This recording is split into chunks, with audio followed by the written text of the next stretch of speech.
경제브리핑 불편한 진실이 여러분의 확실한 두통 치료제가 되어드리겠습니다. 경제 뉴스가 연예 뉴스처럼 쉽게 들리는 그날까지 경제브리핑 불편한 진실.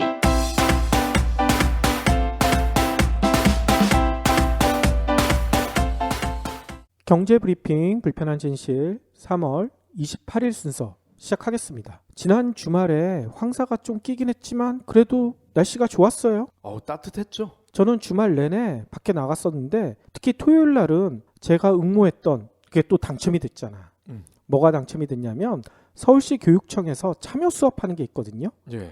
그거를 신청을 했는데 초등학교 5학년짜리 우리 큰아들이랑 저랑 둘이서 과학 수업을 받을 수 있는 그런 기회에 당첨이 됐어요. 예. 그래서 제가 간 곳이 어디냐면 서울시 과학전시관, 남산분관 이런 데가 있어요. 여기가 어디냐면 옛날에 남산도서관 기억나시죠? 예. 남산도서관이 지금 서초동에 있는 도서관으로 이전을 했잖아요. 그렇죠. 그 남산도서관 그 자리를 완전히 싹 개조를 했더라고요.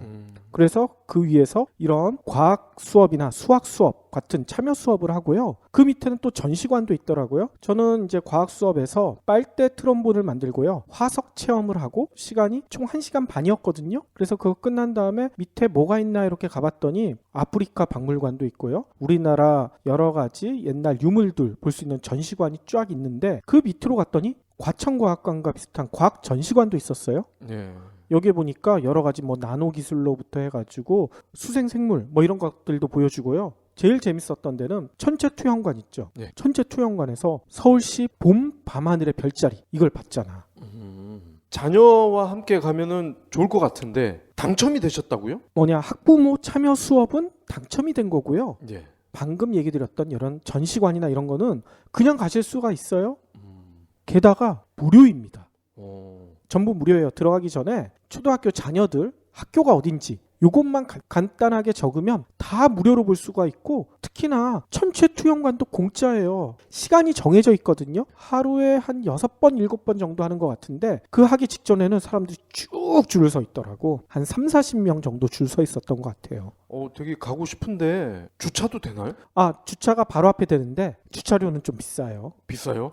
당연히 비싸죠. 남산이니까. 그렇지만 주차는 되고요. 단 또 하나는 주차장이 그렇게 크지가 않아요. 예. 원래 남산 그쪽에 주차할 수 있는 공간이 넓지가 않잖아요. 그렇기 때문에 좀 일찍 가셔야 됩니다. 다행히 저는 수업이 오전 10시부터였거든요. 네. 좀 일찍 가서 주차도 하고 오후 한 3, 4시까지 재밌게 놀다 왔어요.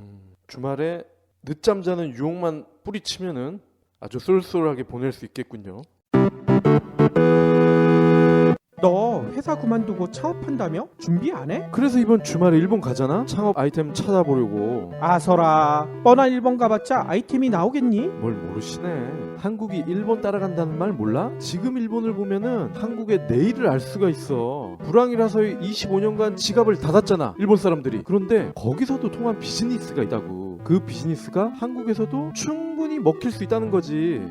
그러면 일본에서 대박난 아이템이 한국에서도 대박을 칠 수 있다. 오, 듣고 보니 정말 그렇구나. 그런데 겨우 주말 여행만으로 그게 가능할까? 그러니까 나만의 가이드가 필요한 거지. 짠! 도쿄 비즈니스 산책? 요즘 베스트셀러로 뜨고 있는 책 아니야? 맞아. 저자가 도쿄에서 수년간 특파원을 하신 분이야. 일본에서 뜨고 있는 비즈니스를 정리한 책인데 우리도 벤치마킹 할 수 있는 게 뭐가 있나 세세하게 찾아볼 수가 있는 거지. 그러네. 이번 여행 그러면 나도 데려가줘. 나도 창업 좀 하게. 그럼 우리 도쿄 비즈니스 산책 떠나볼까? 나는 도쿄에서 서울의 미래를 보았다. 도쿄 비즈니스 산책. 도서 출판 한비비즈. 그러면 오늘 꼭 챙겨야 할 경제 브리핑. 한국인들이 치맥을 정말 좋아하잖아요. 그렇죠. 외국에서도 이 치맥 열기가 뜨겁다고 하잖아요. 예. 그런데 오늘 한 언론사에서 아주 재밌는 통계를 조사를 했어요. 진짜 재밌어요? 치맥이 과연 우리나라가 전 세계 나라 중에서 가격이 어떻게 될까? 궁금하잖아요. 그렇죠. 우리나라 사람들이 치맥을 정말 즐기는데 비싸게 먹는 걸까? 싸게 먹는 걸까? 이건 뭐 간단히 경제학적 논리로 보면 수요가 많으니까 가격이 높을 것 같다는 생각이 드는데요. 예. 결과는 어땠을까요? 오늘 도시국가 비교 통계 사이트, 참 희한한 데네요. 이름이 넘베오라고 합니다. 넘베오. 넘베오. 여기에서 17개 식료품 가격을 조사를 한 거를 공개를 했대요. 한국에서 국산 맥주 가격을 봤더니 0.5리터짜리가 1.69달러. 이게 세계 40위 수준이라고 합니다. 40번째로 비싸다는 얘기예요? 저렴하다는 얘기예요? 40번째로 비싸다는 얘기죠. 오호. 그런데 몰디브 같은 경우에는 7.19달러. 아까 우리가 1.69달러잖아요. 그렇죠. 약 6달러가 비싼 거야. 영화 내부자들에서 이병헌이 몰디브 가서 모히또 먹자 이렇게 얘기한 거군요. 아, 영화에서는 모히또 가서 몰디브를 먹자고 했죠. 아 그래요? 몰디브 가서 모히또 먹자는 얘기 아니었어요? 거꾸로 얘기해가지고 그게 웃긴 거죠. 아 이병헌이 무식한 걸 거기서 드러낸 거군요. 그렇죠, 그렇죠. 난 개그에서만 그런 줄 알았지. 어쨌거나 거의 5배가 비싸요. 그러면 굉장히 비싼 거를 알 수가 있죠. 그러네요. 그리고 아랍에미레이트도 비싸네요. 6.63달러. 아시아 국가 중에서는요, 싱가포르, 일본 4위, 19위를 기록했네요. 자, 독일 맥주의 나라 아닙니까? 여기는 심지어 물 대신 맥주를 마신다 그러잖아요. 그렇죠. 여기는 역시 싸네요. 0.94달러. 그리고 체코는 더 쌉니다. 0.6달러. 결국 우리나라는 맥주 가격만 놓고 보면은 싼 편에 속한다. 자, 그럼 치킨은 어땠을까요? 네, 재밌는 게 이 비교 사이트에서 치킨 가격이 아니라 생닭 가격을 공개했어. 아니 생닭을 집에서 튀겨 먹는 사람들도 없는데 치킨 가격을 공개해야 되는 거 아니에요? 그러게 말이에요. 어쨌건 생닭 가격을 한번 볼게요. 닭가슴살 1kg이요. 7.17달러. 전체 30이네요. 이것도 저렴하군요. 예, 요것도 순위가 높을수록 저렴하다는 거죠. 반면에 과일이나 채소 가격은 손에 꼽힐 정도로 비쌌대요, 한국이. 특히 바나나가 1kg에 3.27달러로 세계에서 두 번째. 한국보다 비싼 곳은 몰디브 유일했대요. 아 또 몰디브가 나오네? 여기는 아무래도 섬이잖아요. 그러니까 다 비싼 거야. 사과, 오렌지도 5.74달러, 4.59달러로 3위. 그 전문가는 이렇게 얘기를 했대요. 한국은 소비자들이 과일의 신선도를 중요시하기 때문에 비쌀 수밖에 없다. 근데 우리가 사는 과일은 별로 안 신선한 것 같은데. 아니 근데 저는 여기서 좀 이상한 게 이 얘기대로 하면 우리는 원래는 과일 안주를 많이 먹어야 되는데 과일은 비싸기 때문에 치킨 안주를 먹는다. 그렇죠. 이렇게 얘기하고 싶은 것 같은데 정작 생닭을 사서 맥주 먹을 때 먹는 사람은 없잖아요. 치킨을 시켜 먹잖아 보통. 그렇죠. 여기 이제 통계를 발표한 측과 또 이거를 어떻게든 이야기를 만들어야 되는 기자 입장에서 좀 오버한 게 아닌가 싶네요. 그럼 이게 치맥이 아니라 생맥이어야지. 생닭, 맥주. 사람이 여러 상황에서 충격을 먹잖아요. 특히 부모님이 돌아가셨을 때 또 실연을 했었을 때. 네. 이뿐만 아니라 배우자가 직장을 잃었었을 때도 정신적 충격이 생각보다 크다고 그래요. 아니, 그 큰 거를 알 수가 있어요? 얼마나 큰지? 그러니까 그거를 조사한 자료가 있었네요. 배우자의 실직이 여성에게 미치는 정신적 영향, 이거를 조사한 분이 계세요. 주인공은요, 강모열 서울대 의대 예방의학과 교실 연구원인데요. 2006년부터 2012년까지 4차례에 걸쳐서 이 관련된 조사를 했다고 합니다. 이 조사 내용을 보니까요, 은퇴한 남편을 둔 아내가 우울증에 걸릴 위험, 이게 은퇴하지 않은 남편을 둔 아내보다 무려 70%가. 와, 거의 2배네요. 그렇죠. 또 남편은 아내가 자발적이든 비자발적이든 은퇴를 해도 그렇지 않은 경우에 비해서 우울감에 별 차이가 없대요. 그러니까 남자와 여자가 완전히 다르네요. 그렇죠. 연구팀은 이렇게 해석을 하고 있습니다. 전통적인 남녀 역할이 고정관념 때문에 이같이 차이점을 보이고 있다. 이렇게 설명을 하고 있어요.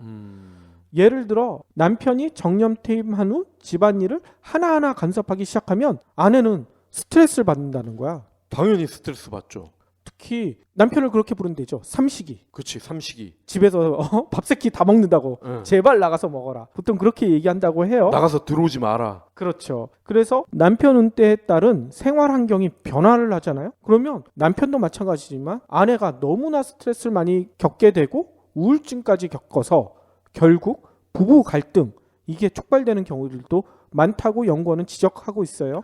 실제로 얼마 전에 황혼이혼이 20배가 늘었다는 자료를 본 것 같아요. 20배나 늘었대요. 네, 20배. 그러니까 은퇴한 남편이 집에 있을 거 아닙니까? 그럼 집에 가만히 있으면 되는데 이거 해라 저거 해라 밥 달라 어딜 또 나가냐 온갖 간섭하면서 자기는 손가락 하나 까딱 안 하는 거지. 그렇죠. 아 근데 저는 이번 조사가 이 은퇴라는 게 우리는 그동안 개인 그 은퇴 가정 작은 문제로만 여겨왔었잖아요. 근데 이게 이제는 점점 커뮤니티 사회 문제가 될 것 같아요. 그렇죠. 이제 베이비 부머가 막 은퇴 때문에 쏟아져 나오기 시작했는데. 예. 그 이제는 한 가정의 남편의 은퇴를 국가 차원에서 케어를 해야 될 것 같아요. 그래야 가정의 아이들 60대나 50대 후반의 은퇴를 많이 하실 거 아닙니까? 그럼 이들 분의 자녀는 10대 후반이나 20대일 텐데 이들이 보고 많은 거를 또 따라하거나 그럴 거 아닙니까? 다음 소식입니다. 대포 통장을 신고하면요 50만 원까지 포상금을 준대. 오, 진짜예요? 금감원이 오늘 밝힌 내용인데요. 대포 통장을 누가 쓰고 있다 이거를 알려주면은 50만 원까지 포상금을 주겠다. 그러니까 적극적으로 신고를 하고 혹시나 대포 통장을 만든다든지 이런 유혹을 느끼는 분들은 아서라 그런 얘기죠. 자발적으로 신고해도 50만 원 주나요? 자살골은 해당하지 않고요. 남이 하는 거, 그러니까 파파라치처럼 그렇게 하란 얘기죠. 근데 아주 재밌습니다. 실제로 어떤 분이 신고를 했대. 아, 벌써 신고를 할 수 있군요. 네.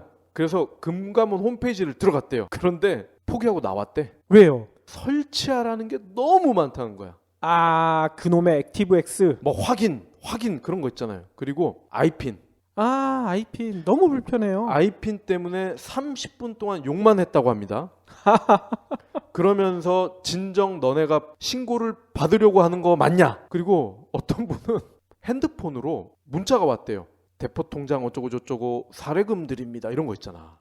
그렇죠. 명의 빌려달란 얘기죠. 그래서 이 얘기를 듣고서 경찰서를 갔대. 그랬더니 경찰이 뭐랬는지 아세요? 문자만 가지고서는 신고 안 된다. 아니, 그러면 뭐가 있어야 되는 거야? 실제로 사건이 일어나야 된다. 아니, 그러면 그 문자 보내는 사람을 그 현장에서 찍어서 오거나 그 사람을 잡아서 오란 얘기예요? 자기가 그 문자를 받고 누군가가 만드는 걸 보면 걔를 잡아오란 얘기지. 이야, 이거 말이 되나. 참 경찰 쉬워요.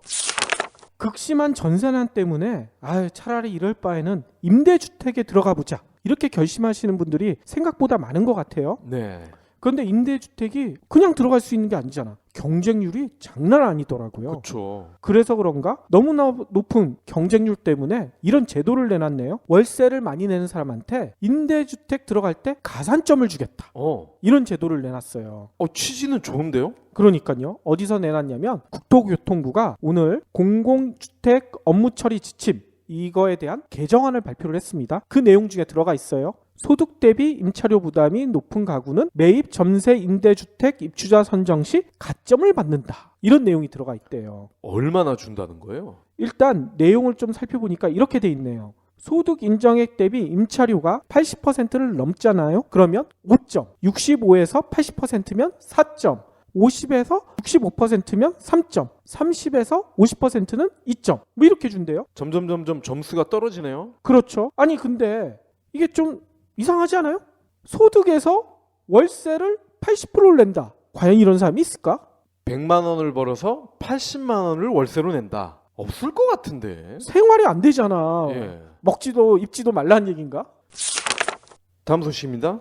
LTE 이통사 광고 TV 틀면 나오잖아요. 우리가 제일 빨라 어쩌고 저쩌고 그죠?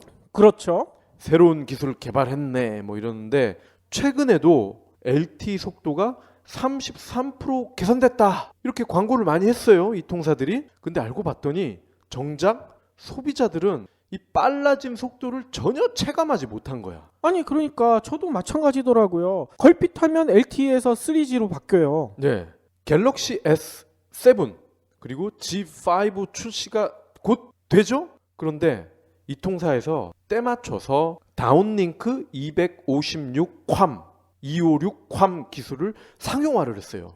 이 콴은 또 뭔가요? 이게 데이터 다운로드 속도를 33% 빠르게 하는 최신 LTE 기술이래요. 그동안 이통 3사가 300Mbps 이게 최고다 이렇게 홍보를 해왔거든요. 그런데 256팜 이게 상용화가 되면서 이게 400메가로 올라간다는 거예요. 근데 알고 봤더니 실험실에서나 이 속도가 가능하다는 거야. 아, 그러면 현실에서는 이 속도를 쓸 수가 없는가 보죠? 일상에서는 맥시멈이 절반 수준이라는 거예요. 절반. 그나마 일반인들이 느낄 수 있는 체감 속도는 20mbps예요. 20메가. 어쩐지 저도 뭐 하나 다운받으려면 생각보다 속도가 안 나와서 이게 왜 그런가 그랬는데. 왜 20mbps인 줄 아세요? 체감 속도가? LTE로 영화를 다운받아 보는 사람이 거의 없거든. 대부분은 다 스트리밍으로 본다는 거예요. 아, 그러면 스트리밍 속도는 이만큼 안 나오나 보죠?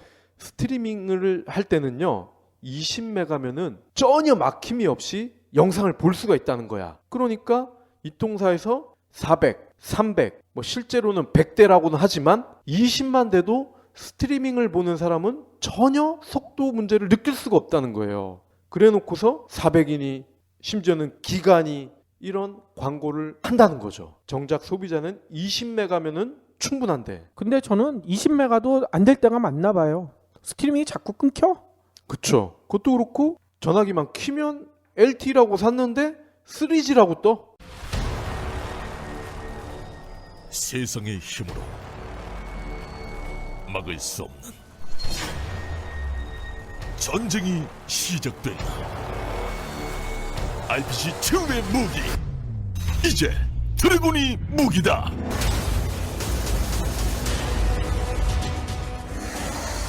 세상에 없던 전쟁, 크레이지 드래곤. 그러면 오늘의 섹션 외신을 좀 살펴볼 텐데요. 일단 이웃나라 얘기를 좀 해야 될 것 같아요. 우리나라는 엄청난 취업 빙하기잖아요. 취업이 안 돼서 여기저기서 난리가 나고 있잖아요. 예. 그런데 방금 얘기 드렸던 이웃나라 일본은 사정이 좀 다른 듯해요. 도대체 뭐가 다를까? 최근에 일본에서 유행하는 신조어가 하나 있대요. 이게 뭐냐면 오아하라라는 신조어거든요. 들어보셨죠? 오아하라? 저는 맨 처음에 이게 와하라는 줄 알았어요.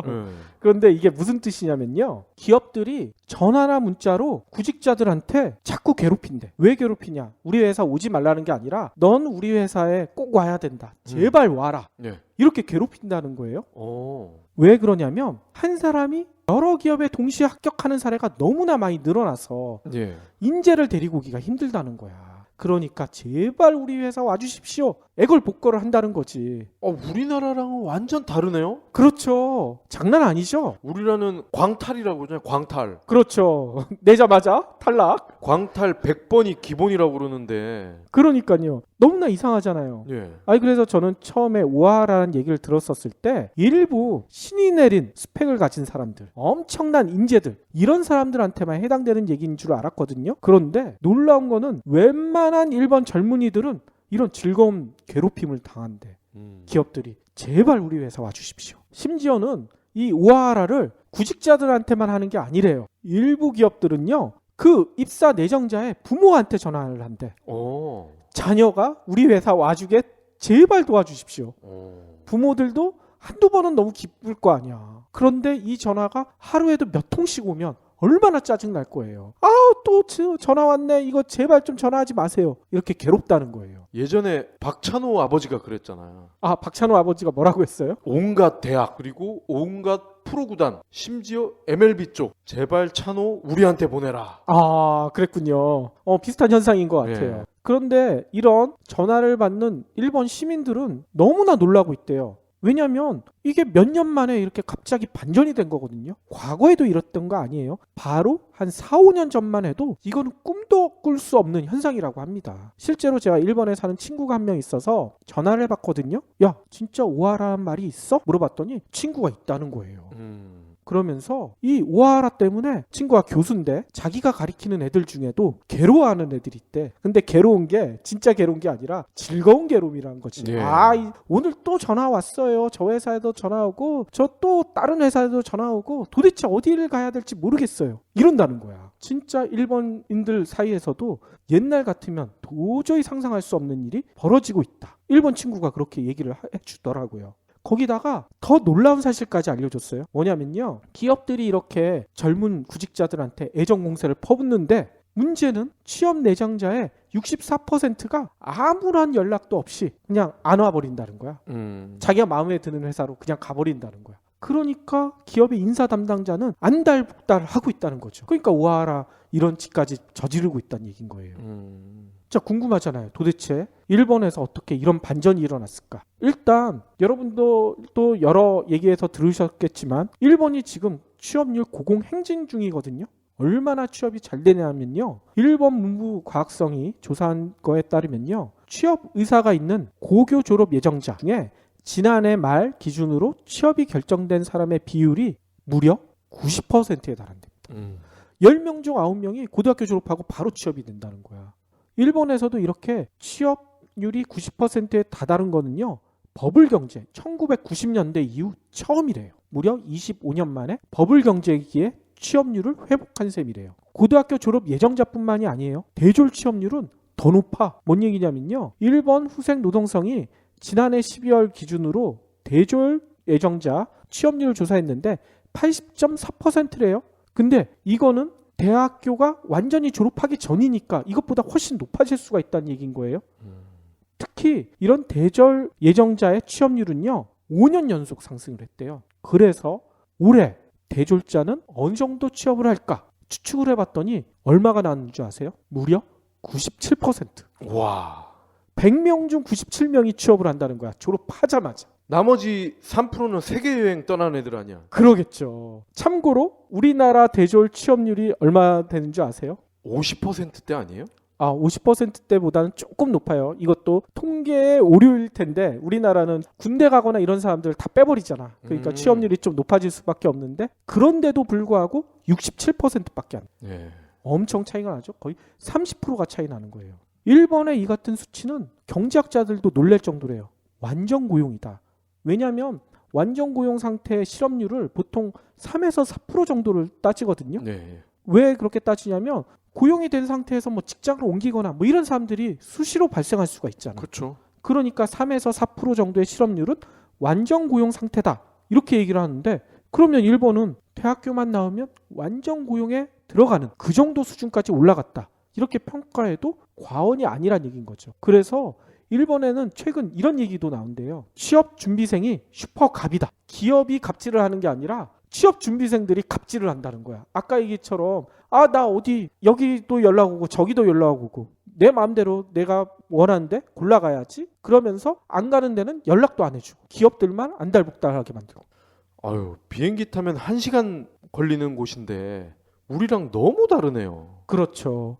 우리나라는 지금 이태백, 20대 태반이 백수, 그리고 헬조선 뭐 이런 무시무시한 신조어들이 난무하고 있는데 너무나 부러울 따름이에요. 왜 이렇게 됐을까? 전문가들은 설명을 이렇게 합니다. 고령화, 저출산 영향으로 청년 풍기 현상이 벌어지고 있다. 거기다가 엔저를 기초로 한 아베노믹스로 수출 실적이 기업들이 상당히 개선이 됐거든요. 이 기업들이 이제 적극적인 채용에 나서면서 인재를 뽑아오기 위해서 쟁탈전을 벌이고 있다. 이렇게 분석을 하고 있어요.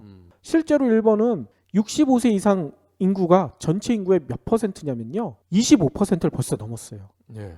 4명 중 1명이 벌써 노인으로 세계에서 최초로 초고령화 사회에 접어들었거든요. 경제 성장기에 주로 활동했던 베이비부머들이 대부분 은퇴를 해버린 거야. 그러니까 일할 수 있는 청년이 없고 그러니 일본 기업들은 어쩔 수 없이 울며 겨자 먹기식으로 인재를 데려오기 위해서 우아하라는 이런 말도 안 되는 일을 벌이고 있다. 이렇게 분석을 해요. 그런데 과연 이것만으로 설명이 가능할까? 제가 보기에는 더 큰 이유가 있는 것 같아요. 뭔 얘기냐면 일본은 20년이라는 세계에서 가장 긴 어마어마한 장기 불황을 겪어왔잖아요. 네. 이를 극복하기 위해서 일본 정부가 엄청난 부양책을 동원했어요. 우리나라보다 더 심했어요, 한때는. 그런데 이 부양책들을 하나하나 따져보면요. 한 가지 공통점이 있어요. 이 부양책 대부분이 베이비 부머, 당장에 은퇴하는 사람들을 향했다는 거야.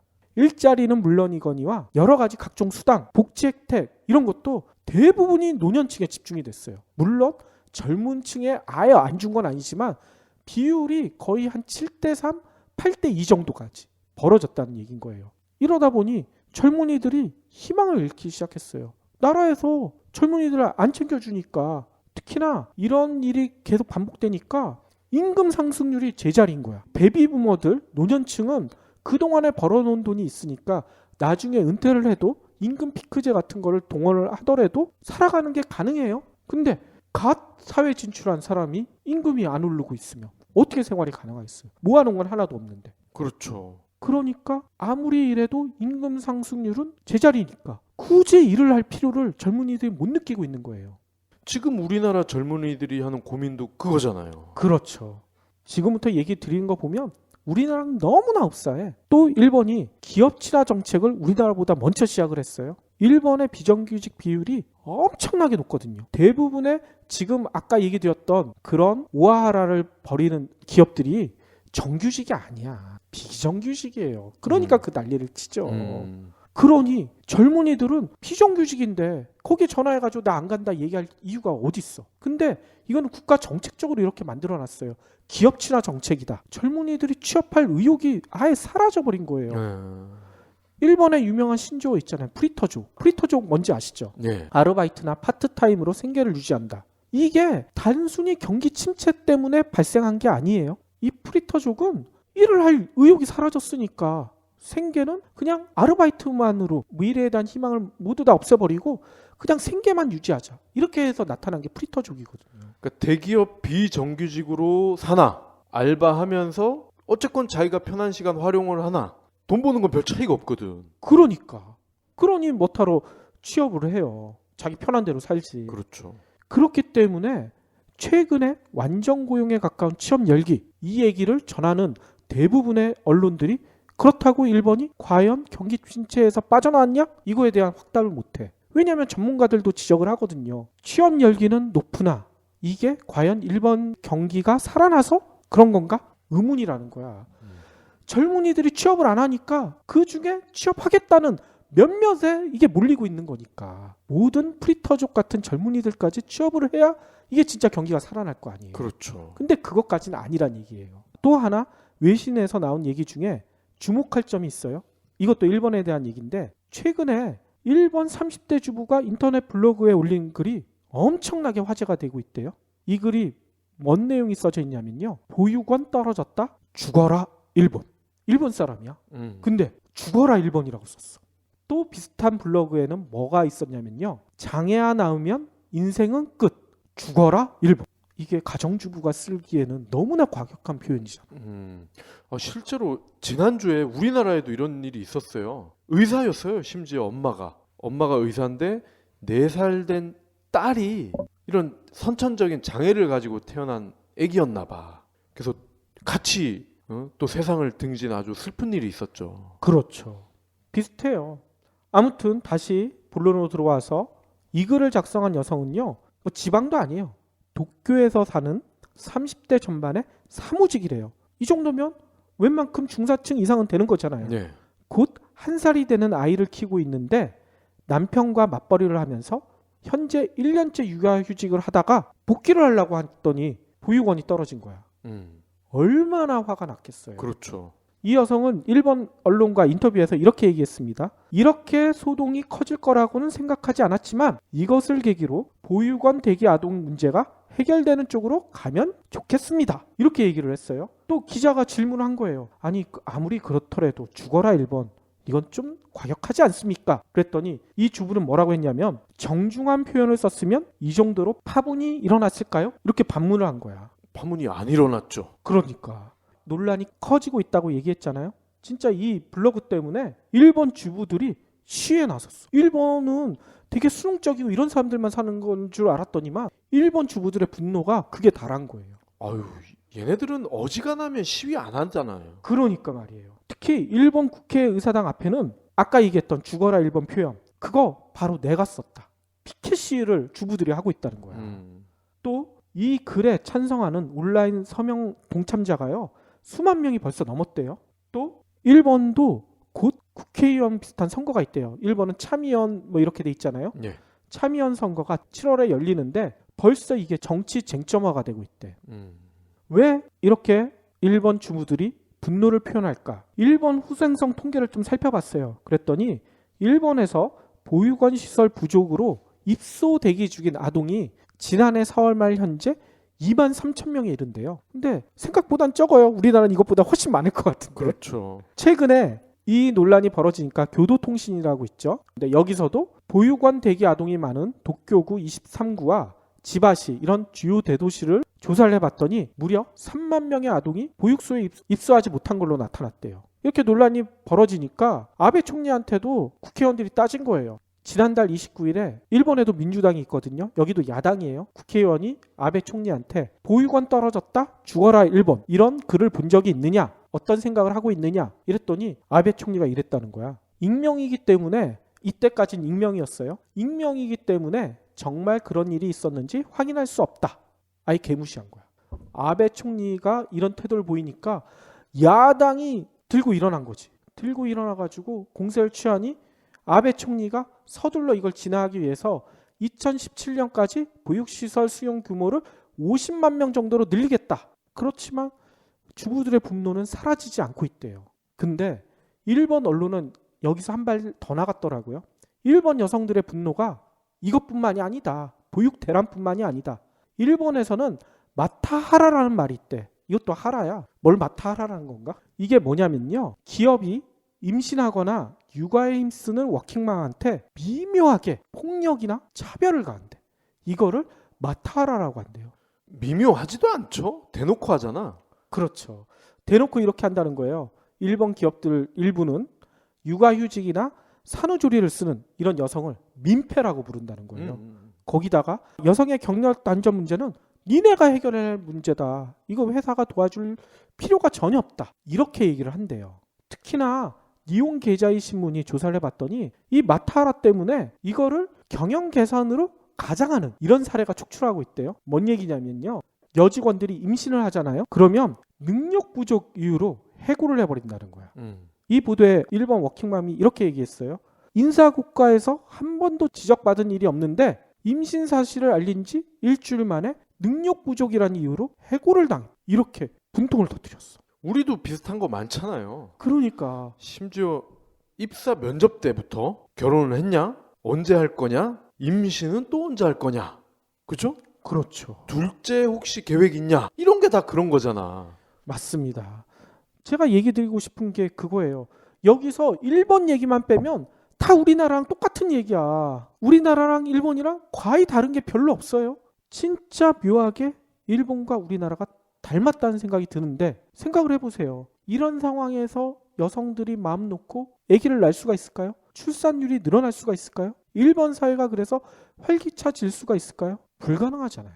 우리도 마찬가지예요. 이런 상황에서 일본과 묘하게 닮은 이런 상황에서 우리 사회가 과연 활기차진 거를 기대한다는 것 자체가 어불성설이죠. 북유럽 있잖아요. 북유럽을 포함한 유럽이 원래 얘네도 그랬어요. 처음에는 여성을 되게 무시하고 뭐 남자에 비해서 뭐 여자들이 뭐 얼마나 하겠어. 그랬다가 2차 세계대전 이후로 일손이 딸리는 거야. 그래서 어쩔 수 없이 그 당시에는 어쩔 수 없이 이제 여성들을 직장으로 끌어내야 되니까 육아나 출산이나 이런 복지 수준이 갑자기 쫙 올라간 거야. 그러면서 여성이 일을 하게 되면서 지금의 스웨덴, 덴마크, 노르웨이 지금 이제는 강소국이잖아요. 그렇죠.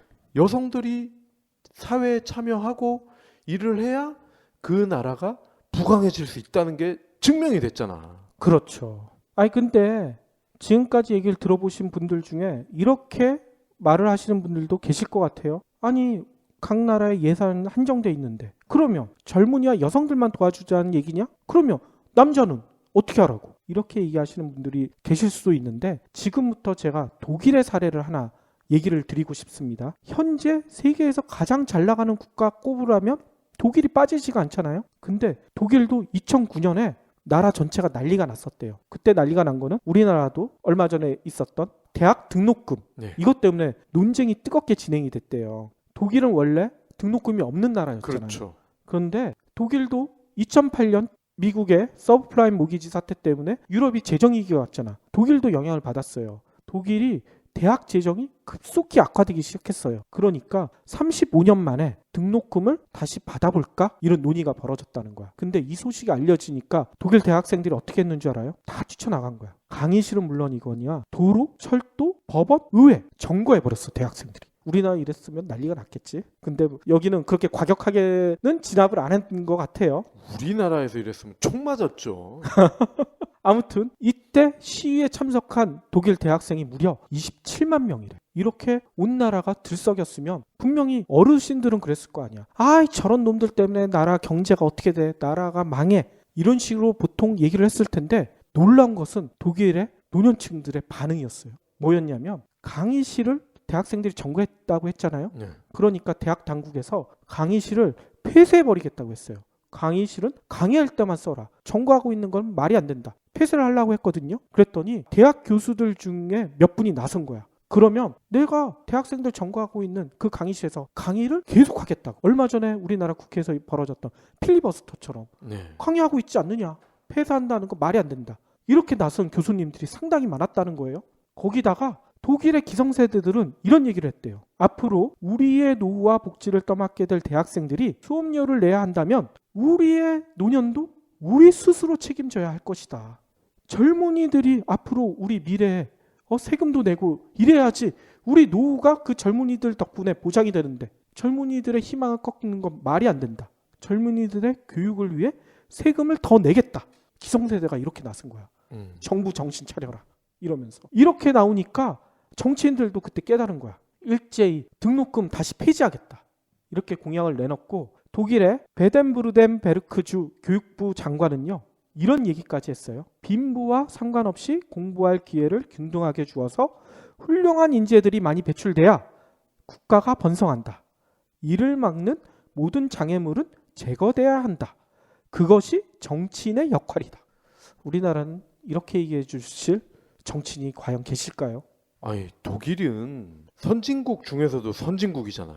그렇죠. 근데 여기서도 정치인들이 삽질을 하니까 바로 유권자들이 시민들이 이걸 바로 잡아주네. 그렇죠. 아무튼 외신을 통해 본 일본을 보면서 우리의 미래가 보였잖아요. 네. 근데 이걸 보면 우리도 조만간 선택을 해야 될 것 같아요. 우리의 노후를 과연 일본처럼 스스로 해결해야 할지 아니면 독일처럼 젊은이들한테 맡겨야 할지. 내 아들뿐만이 아니라 당신들의 아들, 모든 아들의 문제다. 그러니까 모든 아버지가 나서야 된다. 이거잖아. 그렇죠. 세대 갈등을 각 세대가 윈윈할 수 있는 이런 정책으로 갈등을 풀었는데 우리나라나 일본의 사례를 보면 오히려 세대 갈등을 조장을 하잖아. 네. 완전히 반대인 것 같아. 우리의 아들을 위해서 우리 아버지가 나서자. 아, 정말 멋진데요. 혹시 기부해보신 적 있나요? 이런 질문을 하면 나 먹고 살 것도 없는데 기부는 무슨? 기부는 션, 정혜영, 김장훈이나 하는 거 아니야? 라고 하시는 분들이 많습니다. 하지만 기부는 돈 많은 연예인의 전유물이 아닙니다. 무료 기부 사이트 위시플렉스에 접속하면 누구나 기부천사가 될 수 있습니다. 어떻게 가능하냐고요? 위시플렉스의 나만의 위시에서 매주 마음에 드는 신상 10개만 고르면 됩니다. 물론 사는 것이 아니라 찜만 하는 겁니다. 그러면 기부머니 500원이 매주 생기죠.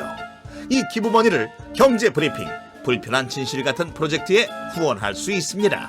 참 쉽죠? 보너스도 있습니다. 매주 추첨을 통해 골라놓은 신상을 최대 90% 할인된 가격으로 살 수 있는 기회도 제공합니다. 기부도 하고 신상도 챙기고 그야말로 꽉 먹고 알 먹고입니다. 이래도 기부는 나와 상관없는 딴 나라 이야기라고 하실 건가요? 당장 위시플렉스에 접속해 자랑스러운 기부천사의 이름을 올리세요. 제가 유튜브를 보다 보니까 진짜 놀라운 게 있었어요. 발로 만들었다 하면 무슨 생각이 드세요? 냄새가 날 것 같아요. 냄새가 날 것 같아요. 너 이거 발로 만들었어 하면 되게 못 만들었다는 얘기로 들리잖아요. 근데 미국 LA에는 발로 만든 아이스크림이 상당히 인기가 있대요. 진짜 발로 만들었나? 내용을 봤더니 이렇게 돼 있어요. 이 아이스크림 가게는 손님의 발길이 끊이지 않고 있는데 재미난 거는 손님이 주문을 하잖아요. 그러면 가게 직원들이 갑자기 주방에서 나온대요. 그리고 매장 안에 있는 자전거에 올라탄대. 그리고 페달을 밟기 시작한다는 거야. 대충 감이 오시죠? 동력원이 페달이군요. 그렇죠. 자전거 페달에 연결된 체인이 주방에 있는 아이스크림 냉각통 여기로 이어진대요. 그래서 페달을 밟잖아요. 냉각통을 가동시킬 수가 있다는 거예요. 예. 전기를 사용하지 않고. 그러니까 발로 만든 아이스크림이다. 풋메이드 아이스크림인 거예요. 한마디로. 이게 인기를 끄니까요. 직원들이 이제는 발로 안 밟아도 된대. 왜냐하면 손님들이 와서 아 저거 재밌어. 나도 한번 해보게 해주세요. 이렇게 얘기하는 손님들이 많다는 거예요. 그쵸. 운동도 되고. 그러니까 특히나 이게 인기를 끄니까 이 아이스크림 가게에서는 이런 혜택도 내놨대요. 아이스크림이 만들어지는 시간만큼 페달을 밟잖아요. 그러면 아이스크림 한 컵이 공짜. 그러니까 너도 나도 와서 페달을 밟겠죠. 아 그럼 한 컵씩만 먹으면 어떡해? 아이 그래도 여러 컵 먹는 사람도 있겠죠. 아무튼 이런 풋메이드로 불리는 아이스크림 제조 방법이 등장한 거는요. 좀 오래됐어요. 2012년이래요. 이걸 처음 만든 사람은요. 역시 환경운동가네요. 환경운동가였던 에드워드 벨든 씨거든요. 이분은 원래 자전거 동력을 활용하는 방법에 대해서 고민을 많이 하셨대요. 자전거 동력을 이용하면 환경을 상당히 깨끗하게 만들 수가 있을 텐데 이걸 어떻게 해볼까 고민을 하다가 아이스크림 가게를 지나가다가 갑자기 제빙기 돌리는 것을 보고 생각이 났다는 거야. 그래서 그러면 내가 이거 직접 한번 만들어 볼까 해가지고 발로 만든 아이스크림 가게를 만들었는데 이게 대박이 난 거죠. 이거 우리나라도 팥빙수를 이렇게 만들면 대박 날 것 같은데요? 그러니까 이제 곧 따뜻해지면 팥빙수 찾는 분들이 많을 텐데 네. 발로 만드는 팥빙수 이런 거 하면 진짜 괜찮을 것 같아요. 우리가 만들어 볼까요? 그럼 방송은 누가 해요? 그러면 우리는 발로 만든 팟캐스트 만들어 볼까요? 동력원을 자전거 타면서. 그럼 숨이 가빠서 방송하기는 좀 적절하지 않을 것 같아요. 그거 좀 문제네요.